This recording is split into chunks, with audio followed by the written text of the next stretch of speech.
इकबाल पर इनका धन्यवाद है जो कि सरपंच साडा वीर जो कि सरपंच कालजीत बहादुर के अपनी सूचनाओं का किसी प्रभाव के लिए बिरला बैठा की सकल तरीका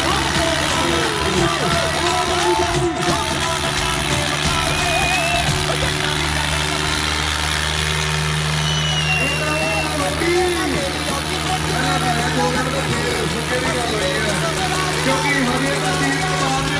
कुछ भी हो सकता है कि हजे तक गोपी मोदी गल पे गोपी फिर सलाम फिर नोट फिर भी गल उठी नहीं है।